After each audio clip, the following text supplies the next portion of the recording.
नमस्कार साथियों, जय हिंद। कैसे हो आप सभी? आई होप आप सभी अच्छे होंगे। क्या आपको एएलपी का इंतजार था, अर्थात असिस्टेंट लोको पायलट की भर्ती, जिसका आप सभी को बेसब्री से इंतजार था, वो आ चुकी है। जैसा कि आपने थंबनेल में देखा होगा मेरे भाई, आज आपका जो एएलपी का नोटिफिकेशन है 2026 का, टोटल 11,127 पदों पर भर्ती आ चुकी है। और जैसा आपने मेरे भाई थंबनेल में देखा है कि 10वीं पास फॉर्म भर सकते हैं, तो बिल्कुल एकदम सही है। बस आपका 10वीं पास के साथ में आईटीआई का डिप्लोमा होना चाहिए। पूरी डिटेल से समझते हैं, बिल्कुल भी जल्दबाजी वीडियो नहीं करेंगे, एक एक चीज को समझते हैं। क्या एज रिलैक्सेशन रहने वाली है, कौन से लोग भर सकते हैं, क्या सिलेबस रहता है, कैसे तैयारी करनी है, ए टू जेड जानकारी। वीडियो को अंत तक जरूर देखिएगा। सबसे पहले बात करें ऑफिशियल नोटिफिकेशन, तो टेलीग्राम चैनल पर हम जो अमन कुशवाहा मैथ्स का नाम का बना हुआ, वहां पर इसका फुल लिंक डलवा देंगे जो नोटिफिकेशन का, या फिर इसी के डिस्क्रिप्शन में डलवा देंगे। इस टाइप से आपका पेज पहला खुलेगा। ठीक, लिखा हुआ रेलवे रिक्वायरमेंट बोर्ड, और ये 2026 की बात है। ठीक, समझते हैं आपसे। जैसे आप इसको स्क्रॉल करोगे आगे, इस टाइप से थोड़ा सा आप आगे बढ़ोगे तो ऐसा कुछ आपको पेज मिलेगा। असिस्टेंट लोको पायलट का मतलब आप समझते हो सभी लोग, एक सीनियर लोको पायलट मतलब जब आप ट्रेन चलाना सीखोगे, है ना, तो एक आपका सीनियर होगा लोको पायलट, एक होता है असिस्टेंट। फिर कुछ समय बाद भाई आप भी सीनियर बन जाओगे, है ना, काम करते करते। तो ऐसा कुछ पेज खुलने वाला है। सबसे पहले हम समझते हैं कि कब से फॉर्म चालू होंगे इसके। एक एक चीज को आप थोड़ा गहराई से समझने का प्रयास करना। Opening date and time, online application submission 15/5/2026, यानी 15 मई, यानी आज का ही दिन, आज से आप फॉर्म भर सकते हो। दूसरी चीज, कब तक भरे जाएंगे? 14 जून 2026 तक, यानी आज से लेकर 14 जून तक आपके फॉर्म भरे जाएंगे। उसके बाद एप्लीकेशन 16 जून, ये क्या लिखा हुआ, last date for application fee payment. अगर फीस आपकी नहीं कट पाई है किसी कारणवश 14 तारीख को, तो 16 तारीख तक, यानी 2 दिन आपको और दिए जाएंगे आपको फीस कटवाने के लिए। अगर कुछ उसमें दिक्कत हो गई है, मॉडिफाई करने के लिए, मॉडिफिकेशन करने के लिए, अर्थात जो भी गलतियां हुई उसका सुधार करने के लिए, तो आप 17 जून तक कर सकते हो। ठीक, अब दूसरी चीज इंपॉर्टेंट यहाँ पर समझते हैं। असिस्टेंट लोको पायलट लेवल 2 की नौकरी है ना, यानी आपकी जो स्टार्टिंग सैलरी है लगभग 40,000 से स्टार्ट होने वाली है, बेसिक। दूसरी चीज 19,900 ये बेसिक पे दे दिया गया, लगभग 40,000 आप सैलरी मान सकते हो। मेडिकल स्टैंडर्ड A1 होना चाहिए, कहने का मतलब चश्मा वगैरह मान्य नहीं होता है। अब आप ही समझो मेरे भाई, अगर आपको आंख में दिक्कत हो, आप ट्रेन चला रहे हो ना, तो बहुत से बड़ी घटना हो सकती है ना। तो मेडिकल स्टैंडर्ड A1 रहने वाला। 18 से लेकर 30 साल के बीच के जो भी मेरे भाई हैं, सभी लोग आप इसका फॉर्म भर सकते हो। दूसरी चीज, पद कितने हैं? 11,127। आगे बढ़ते हैं, क्या क्या सिलेबस, क्या क्या चीजें, ये हमने स्क्रीनशॉट उसी नोटिफिकेशन के लेकर रखे ताकि आपको मेन चीज बता सके। बाकी फुल डिटेल आप उसी इंस्ट्रक्शन में पढ़ लेना। अब यहाँ पर समझते हैं physical fitness in all respect. उसके बाद में जैसा कि हमने कहा था आपको, विदाउट ग्लासेस और फॉगिंग टेस्ट, यानी जो है चश्मा वगैरह इसमें मान्य नहीं होता। मेडिकल के लिए सारी चीजें दी गई हैं, बाकी आप उसमें पढ़ लेना। आगे बढ़ते हैं हम लोग, क्या क्या मेन चीज रहने वाली है। अगला, एज रिलैक्सेशन 1 जुलाई 2026, कहने का मतलब अगर आपकी उम्र अभी पूरी 18 नहीं हुई है, आने वाली 1 जुलाई को 2026 तक अगर आप 18 साल के हो जाते तो भी आप इस फॉर्म को भर सकते हो। क्लियर? अच्छा, उसके बाद समझते हैं SC ST वाली कैंडिडेट के लिए जो रिलैक्सेशन है वो 5 साल का रहने वाला है, और OBC वालों मेरे भाई आपका 3 साल, यानी एज रिलैक्सेशन इनको 5 साल, इनको 3 साल, और बाकी ये जो सर्विसमैन होते हैं उनके लिए अलग से डाटा दिया गया है। यहाँ कुछ खास इंपॉर्टेंट नहीं है, थोड़ा सा और आगे बढ़ते हैं। यहाँ पर बात कर लेते हैं फीस की। जब आप फॉर्म भरोगे तो आपका यहाँ पर 500 रुपये चार्ज रहने वाला है, और SC ST के लिए 250 रहने वाला है। दूसरी इंपॉर्टेंट बात यहाँ पर लिखा है, an amount of 400 shall be refunded bank charge, यानी कहने का मतलब 500 रुपये फीस लगेगी आपकी फॉर्म भरते समय, और जब आपका पेपर कंप्लीट हो जाएगा, यानी CBT 1 हो जाएगा, तो 400 वापस आ जाएंगे। SC ST वालों के पूरे 250 वापस आ जाते हैं। OBC और जनरल वालों को 100 रुपये आपका चार्ज लिया जाता है। ठीक, यहाँ पर हो गई ये फीस की बात। उसके बाद यहाँ पर मोस्ट इंपॉर्टेंट बात मेरे भाई समझते हैं। यहाँ पर क्या लिखा हुआ है, लिखा फर्स्ट स्टेज CBT 1, यानी जो आपका CBT 1 होता है उसमें क्या क्या चीजें होती है, समझना ध्यान से। CBT 1 will only be a screening exam for short listing eligible candidates for CBT 2 based on their normalization mark. कहने का मतलब जो CBT 1 होता है, इसके मेन मेरिट में आपके नंबर नहीं जुड़ते हैं, केवल और केवल ये क्वालिफाइंग होता है, जैसा CGL और CHSL में प्री होता है। क्लियर? ठीक उसी तरीके से दूसरी चीज, क्या क्या चीजें रहती है यहाँ पर, ड्यूरेशन क्या रहेगा, 60 मिनट, 60 मिनट रहने वाले हैं। नंबर ऑफ क्वेश्चन 75, यानी 60 मिनट में 75 क्वेश्चन। शुरू से हम एक बात मेरे भाई सबको बताते आए हैं कि कंपटीशन में सिलेक्शन सिर्फ उसी का हो रहा है जो काम थोड़ा स्पीड में कर रहा है।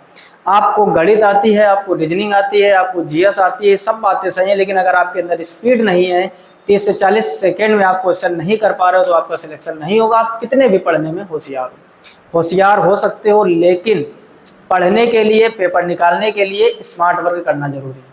क्लियर? कहने का मतलब अब समझ लो, आप 60 मिनट में आपको 75 क्वेश्चन करने, 1 मिनट भी टाइम नहीं मिल रहा है। अच्छा, अगर आप कोई क्वेश्चन गलत करते हो तो 1/3 की नेगेटिव मार्किंग रहने वाली है। ठीक, ये हो गया सीबीटी 1 का। अब इसमें ज्यादा बात नहीं करेंगे, क्या क्या सिलेबस रहता है यहाँ पर समझ लेते हैं सीबीटी 1 के लिए। ठीक, दूसरा एक बहुत बड़ा बदलाव मेरे भाई किया गया है, इस बार करंट अफेयर्स और जीके का काम ही खत्म कर दिया गया, केवल और केवल जीएस है।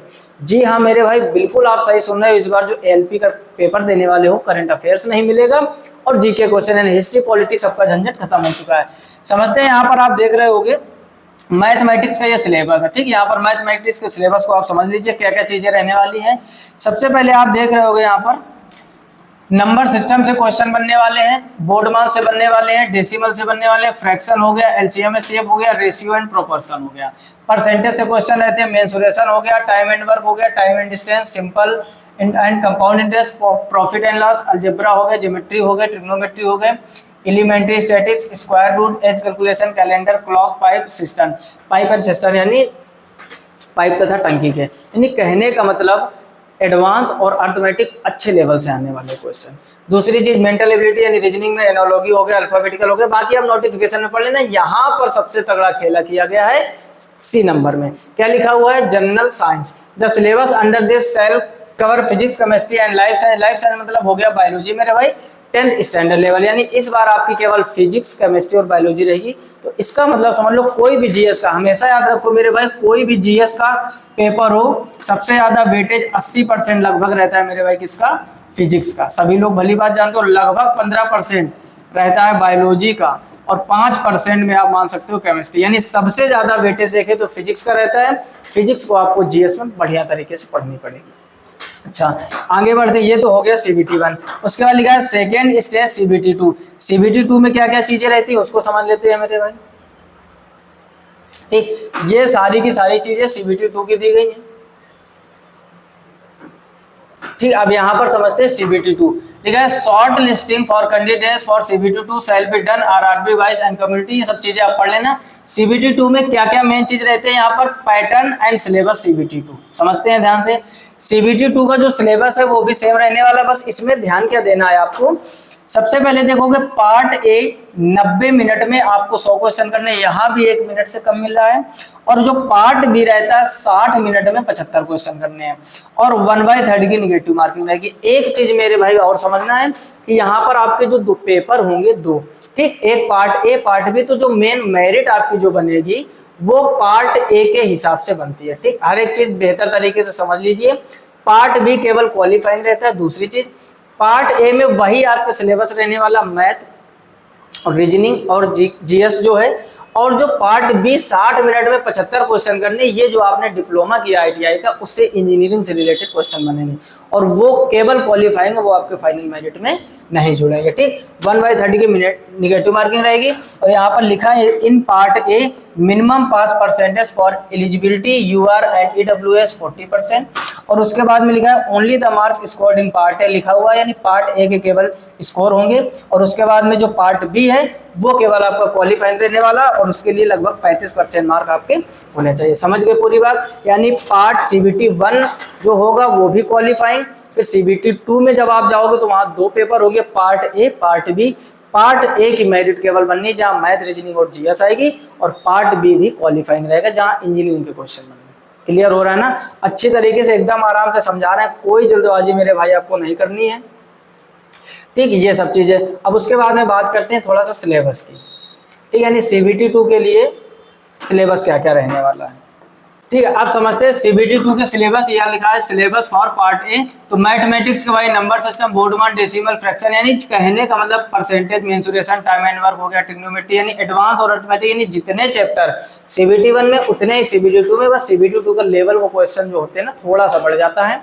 दूसरी बात समझते हैं, रीजनिंग के लिए वही पार्ट रहने वाले हैं और बेसिक साइंस एंड इंजीनियरिंग के यहाँ पर क्वेश्चन बनेंगे। ये हो गया किसका, CBT 1 CBT 2 का जो पार्ट ए रहने वाला है, ठीक। उसके बाद में सिलेबस फॉर इंजीनियरिंग वाला, यानी जो पार्ट बी का जो आप इंजीनियरिंग की हो उसी से रिलेटेड क्वेश्चन बनेंगे, ठीक। यहाँ पर अब आगे, ठीक। तो ये हो गया आपका CBT 1 CBT 2 की पूरी जानकारी, ठीक। अब और आगे बढ़ते हैं अगले पेज पर।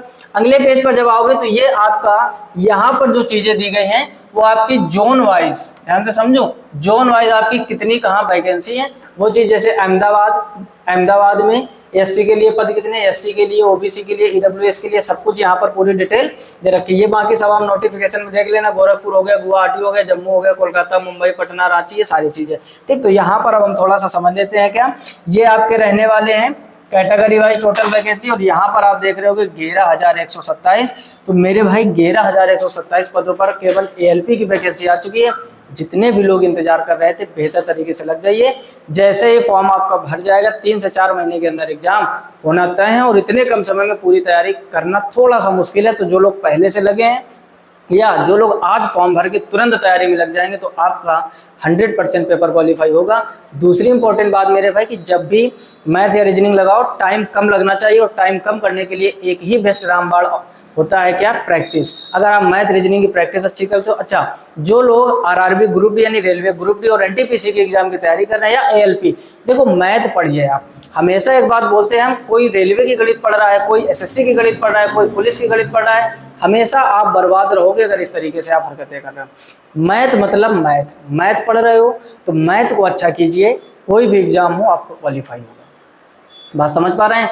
मैथ में अगर आपने परसेंटेज पढ़ लिया है, जैसे एक एग्जांपल हम बताते हैं, कई बार एग्जांपल कई वीडियो में हमने दिया है। अगर आप बाइक चलाना सीख गए, मान लो स्प्लेंडर सीख गए, तो क्या आप पल्सर के लिए या अपाचे के लिए या बुलेट के लिए अलग से सीखोगे बाइक? नहीं सीखोगे ना। अगर आप बाइक चला ले तो चला लोगे, हो सकता है थोड़ा सा कम बने, बिल्कुल बात सही है ना। उसी तरीके मेरे भाई मैथ हो या सिलेबस होता है, आप परसेंटेज लगा लेते हो तो हो सकता है दूसरे एग्जाम पर लेवल कम ज्यादा हो, थोड़ा सा कम बनेगा, लेकिन आप परसेंटेज पढ़े हो तो परसेंटेज लगा दोगे एग्जाम कोई भी हो। तो पढ़ाई में अलग अलग मत, कोई रेलवे की गणित खरीद रहा है, कोई SSC की गणित खरीद रहा है, कोई अलग, हर एक नौकरी के लिए अलग से गणित खरीदी जा रही, अलग से पढ़ाई की जा रही, हमेशा असफलता हाथ आई है ना। एक बार बेहतर तरीके से कॉन्सेप्ट को समझकर चैप्टर तैयार कर लो, फिर प्रैक्टिस करो, मॉक टेस्ट दो, सिलेक्शन बहुत जल्दी होगा, ठीक। अगर आप एडवांस और अर्थमेटिक रेलवे से रिलेटेड क्वेश्चन की प्रीवियस ईयर प्रैक्टिस करना चाहते हैं तो इसी चैनल पर आप प्लेलिस्ट में जाओगे, ठीक है। जैसे ही आप चैनल पर जाओगे, इसी चैनल के मेरे भाई प्लेलिस्ट में जाओगे, आप प्लेलिस्ट में जब स्क्रॉल करोगे, एक ये चल रही है 45 दिन 45 मैराथन, ये चल रही है स्पेशल यूपी पुलिस वाले बच्चों के लिए। और यहाँ पर समझते हैं ये 5 मिनट्स को 5 मिनट में इंपॉर्टेंट कॉन्सेप्ट पूरा सिखाने का प्रयास किया जाता है। इसी तरीके स्क्रॉल करोगे आप, आगे एक आपको मिलेगी RRB ग्रुप डी 2026 मैथ 5 का पिटारा सीरीज। इसमें मेरे भाई लगभग 76 लेक्चर हो चुके हैं, जैसा कि आप सामने देख रहे होंगे। यानी एडवांस और अर्थमेटिक के प्रीवियस ईयर क्वेश्चन जो आपके रेलवे के हैं, 5 इंपॉर्टेंट क्वेश्चन यहाँ पर लेकर आते हैं, प्रीवियस ईयर क्वेश्चन उनकी प्रैक्टिस करवाते हैं। इसमें 76 लेक्चर हो चुके हैं, एक तरफ से निपटा दीजिए, चाहे ALP का पेपर हो, चाहे ग्रुप डी का हो, चाहे NTPC का हो। आप इनसे बाहर प्रश्न नहीं जाने वाले और ज्यादा बड़े लेक्चर नहीं, 5, 6, 7 मिनट का एक लेक्चर, यानी एक वीडियो में 5 इंपॉर्टेंट क्वेश्चन करवाते हैं। एडवांस और ऑटोमेटिक दोनों साथ में लेकर चल रहे हैं, तो 76 लेक्चर हो चुके हैं, एक तरफ से विजिट कर लीजिए। बाकी किस टाइप के क्वेश्चन है, कैसे आपको शॉर्टकट में निपटाना है, वो सारी चीजें वीडियो में बताई गई। फिलहाल में इस वीडियो में इतना है, जितना हो सके मित्रों में शेयर कर लीजिए। जो लोग भी ITI किए हैं ALP का फॉर्म भर सकते हैं और यही एडवांस और अर्थमेटिक का सिलेबस CGL CHSL का रहता है। बाकी आप चीजें जानते ही होंगे। फिलहाल में इस वीडियो में इतना ही, दोस्तों में जरूर शेयर कीजिएगा। चैनल पर पहली बार आया हो तो सब्सक्राइब कर लो। इस चैनल पर पुलिस का तैयारी या आपका SSC का CGL CHSL या CPO या आपके रेलवे के कोई एग्जाम हो, मैथमेटिक्स एकदम फ्री में, कोई एप्लीकेशन वाला लफड़ा नहीं है कि आपको 100 रुपए देने या 50 रुपए देने या 500 देने, 1 रुपए का नहीं खर्चा, फ्री में प्रैक्टिस करवाते हो previous year question best content के साथ। बाकी चीजें आप वीडियो को देखने के बाद चैनल पर जाकर सारी चीजें देख सकते हैं। फिलहाल में इस वीडियो में इतना ही, मिलते हैं नेक्स्ट वीडियो में, तब तक अपना ख्याल रखिएगा, अच्छे से पढ़ाई कीजिए और सब्सक्राइब जरूर कर लीजिए। इस चैनल पर आपको लेटेस्ट की जानकारी और मैथ से रिलेटेड कंटेंट पढ़ने के लिए। मिलते हैं नेक्स्ट वीडियो में, तब तक के लिए जय हिंद।